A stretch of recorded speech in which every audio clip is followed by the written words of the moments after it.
Imagine कीजिए सुबह 6 बजे अलार्म बजता है, उठते ही ऑटोमेटिकली फोन हाथ में आ जाता है, व्हाट्सएप चेक होता है और फिर चाय या कॉफी का कप। कुछ लोग तो उसके बाद सीधा जिम भी निकल जाते हैं, क्योंकि हमें बचपन से लगभग यही सिखाया गया है कि अगर बेली फैट कम करनी है तो बस कम खाओ और ज्यादा एक्सरसाइज करो। लेकिन फिर भी महीनों की मेहनत के बाद जब मिरर में देखते हैं तो सबसे जिद्दी फैट वही पेट के आसपास नजर आती है। मैं बहुत अच्छी तरह समझती हूँ कि ये कितना थका देने वाला और फ्रस्ट्रेटिंग एहसास हो सकता है। अब जरा दूर जापान की ओर चलते हैं। वहाँ क्योतो शहर में रहने वाली एक 61 साल की महिला रोज सुबह लगभग एक ही आरामदायक तरीके से अपना दिन शुरू करती हैं। वो ना तो कोई थका देने वाली क्रैश डाइटिंग करती हैं, ना कैलोरीज गिनती हैं और ना ही उनके पास कोई बहुत महंगा जिम सेटअप है। फिर भी पिछले कई सालों से उनकी सेहत और उनकी कमर लगभग वैसी ही है। तो आखिर इसका सीक्रेट क्या है? क्या कोई स्पेशल डाइट है, या कोई जापानीज सुपर फूड, या कोई जादुई एक्सरसाइज? जी नहीं, उनका प्यारा सा सीक्रेट शुरू होता है सुबह के पहले 1 घंटे की शांति और ठहराव से। असल में सुबह उठने के बाद के जो पहले कुछ मिनट होते हैं ना, वो हमारे पूरे दिन के हार्मोन्स पर बहुत गहरा असर डालते हैं। और शायद यही वजह है कि बेली फैट की परेशानी सिर्फ कैलोरीज की नहीं, बल्कि हार्मोन्स के बैलेंस की भी हो सकती है। इसे समझने के लिए पहले एक हार्मोन को आराम से समझते हैं, जिसका नाम है कोर्टिसोल। अक्सर इसे सिर्फ स्ट्रेस हार्मोन बोलकर लोग इससे डरने लगते हैं, लेकिन सच तो ये है कि कोर्टिसोल हमारे लिए बहुत जरूरी और प्यारा दोस्त है। इसी की वजह से सुबह हमारी बॉडी नेचुरली अलर्ट होती है, हमारी नींद खुलती है और दिमाग नए दिन के लिए जागता है। उठने के बाद पहले 30 मिनट के अंदर हमारी बॉडी में कोर्टिसोल नेचुरली थोड़ा बढ़ता है, और पता है, ये बिल्कुल नॉर्मल और सेहतमंद प्रोसेस है। तो प्रॉब्लम कोर्टिसोल नहीं है। प्रॉब्लम तब आती है जब हमारी आपाधापी और जल्दबाजी वाली सुबह इस नेचुरल स्पाइक को, इस बढ़ाव को और ज्यादा बढ़ा देती है। जब बॉडी को बार बार ऐसे स्ट्रेस और जल्दी का सिग्नल मिलता है ना, तो वो डर कर सर्वाइवल मोड में चली जाती है। और इस सर्वाइवल मोड में बॉडी एक बहुत ही इंटरेस्टिंग काम करती है। वो फैट को ऐसे ही कहीं भी स्टोर नहीं करती, बल्कि पेट के आसपास बिल्कुल सेंटर में संभाल कर रखना ज्यादा ठीक समझती है, ताकि अंदर के सभी जरूरी ऑर्गन्स हमेशा सुरक्षित रहें। इसीलिए बहुत से लोग हेल्दी खाना खाते होंगे, रोज मेहनत करके एक्सरसाइज भी करते होंगे, लेकिन टमी फैट कम होने का नाम ही नहीं लेती। जापान में लोग इस बात को बहुत आसानी से समझते हैं कि हम सिर्फ क्या खाते हैं वही जरूरी नहीं है, बल्कि हम सुबह अपना दिन कैसे शुरू करते हैं, किस मूड में करते हैं, ये भी उतना ही जरूरी है। और जापानीज कल्चर में इसी खूबसूरत फिलॉसफी को छोटी छोटी प्यारी सी आम आदतों के जरिए जिया जाता है। चलिए आराम से एक एक करके इन्हें समझते हैं। पहली आदत से शुरू करते हैं। पहली आदत है असर नोमीजू। जापान में सुबह की शुरुआत अक्सर इसी से होती है। इसका मतलब है उठते ही सबसे पहले एक गिलास हल्का गर्म पानी पीना। कोई कॉफी नहीं, कोई चाय नहीं, सिर्फ और सिर्फ पानी। कुछ लोग इसमें थोड़ा सा नींबू और एक चुटकी नेचुरल नमक भी मिलाते हैं। ये कोई इंटरनेट का नया डिटॉक्स ट्रेंड बिल्कुल नहीं है। इसके पीछे एक बहुत ही प्यारा और सिंपल सा लॉजिक छुपा है। देखिए, पूरी रात जब हम आराम करते हैं और सुबह उठते हैं तो बॉडी नेचुरली थोड़ी प्यासी होती है, डिहाइड्रेटेड होती है। और अगर ठीक इसी वक्त सीधा कैफीन ले लिया जाए तो नेचुरली जाग रहे स्ट्रेस रिस्पॉन्स को अचानक से बहुत ज्यादा स्टिमुलेशन मिल सकती है। इसके बजाय जब गुनगुना पानी पीते हैं तो ये बॉडी को कितने प्यार से हाइड्रेट करता है और हमारे डाइजेशन को धीरे धीरे बिना किसी झटके के जगाता है। उसमें मिला नेचुरल नमक रात भर में कम हुए थोड़े से मिनरल्स को वापस लाने में मदद करता है, और नींबू का विटामिन सी आने वाले दिन के स्ट्रेस को प्यार से संभालने में बहुत मददगार होता है। सुनने में ये शायद सिर्फ एक ग्लास पानी लगे, लेकिन असल में ये बॉडी को दिन का पहला सबसे सुकून भरा मैसेज देता है कि सब कुछ ठीक है, आज कोई पैनिक नहीं है, आज आराम से बैलेंस में रहकर काम करना है।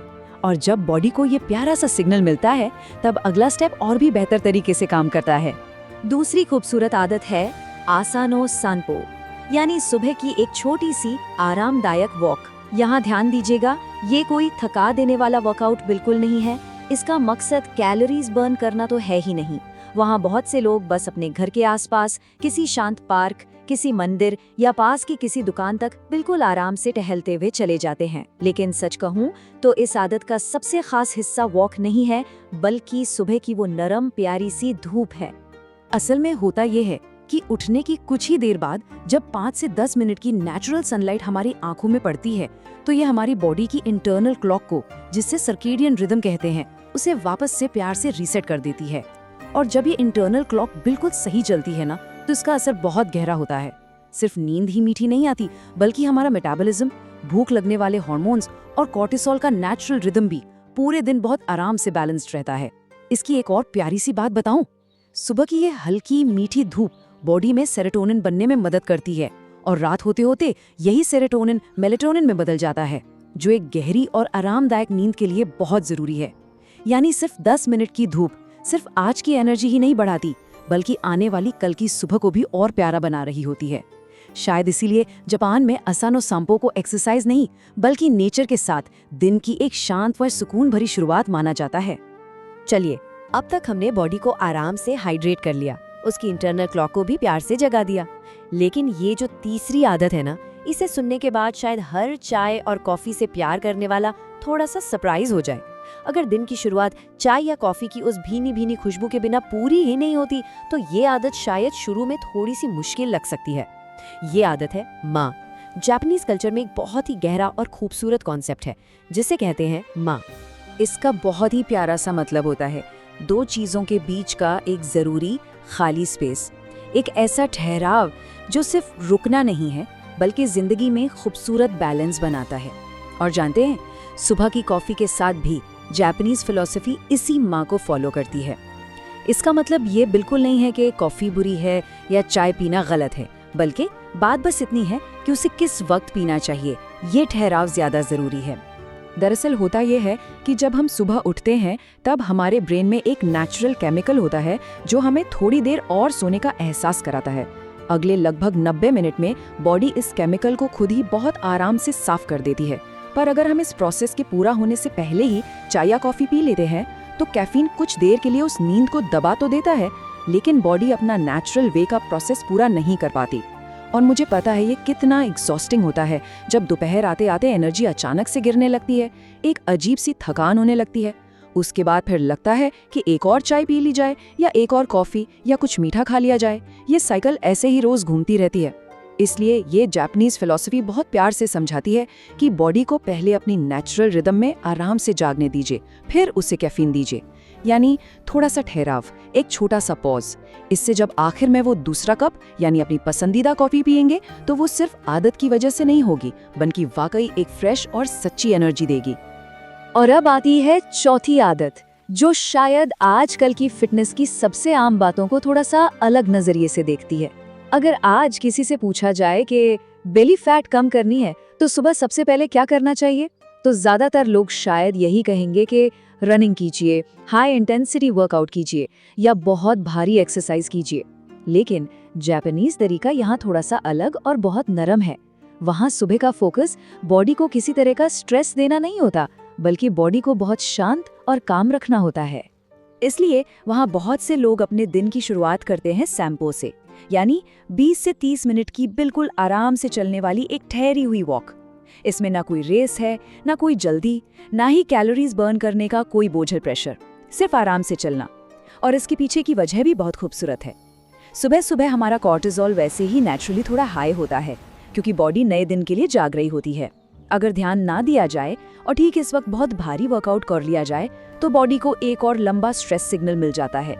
ये हर किसी के लिए गलत तो नहीं है, लेकिन अगर सच्चा इरादा अपने अंदर के स्ट्रेस को बैलेंस करना और इस जिद्दी बेली फैट को कम करना है, तो सुबह की एक शांत आरामदायक वॉक बॉडी को बिना थकाए कहीं ज्यादा अच्छे से सपोर्ट कर सकती है।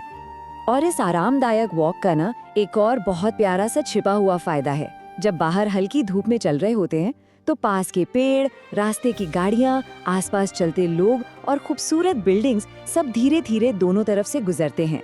हमारा दिमाग इस सुकून भरे मूवमेंट को नेचुरली प्रोसेस करता है। ये देखा गया है कि इस तरह का नेचुरल और ठहरा हुआ मूवमेंट दिमाग के उस हिस्से को शांत करने में बहुत मदद करता है जो हमेशा डेंजर और स्ट्रेस के सिग्नल्स पर नजर रखता है।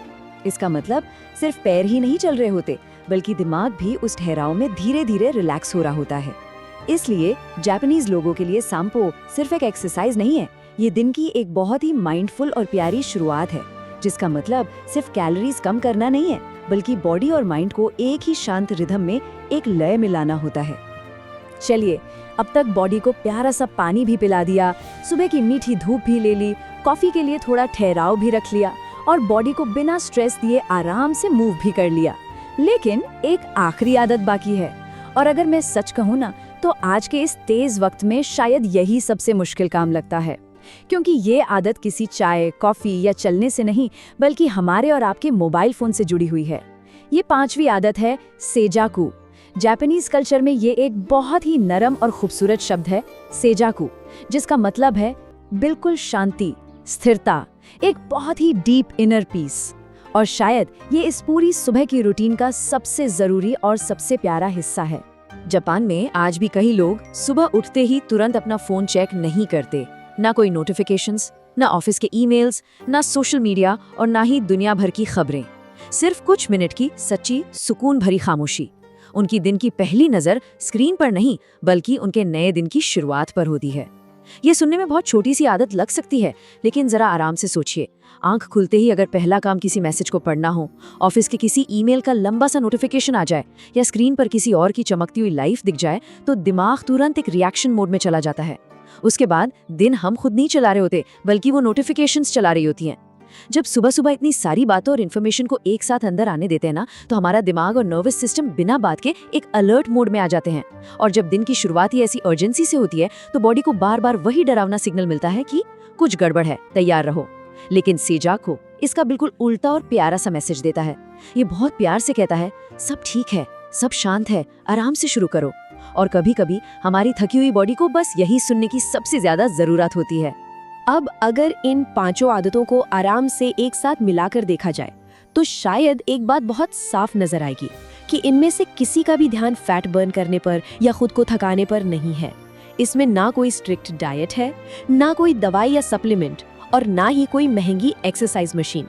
ये बस एक नरम, आरामदायक सुबह का प्यारा सा सिलसिला है। पहले असानो मिजू, यानी 1 गिलास हल्का गुनगुना पानी, फिर असानो सांपो, कुछ मिनट की प्यारी सी धूप, उसके बाद माँ अपनी कॉफी से पहले का एक ठहराव, फिर संपो, धूप में आराम से थोड़ा चलना, और आखिर में सेजाकू, दिन की पहली खामोशी और सच्ची शांति।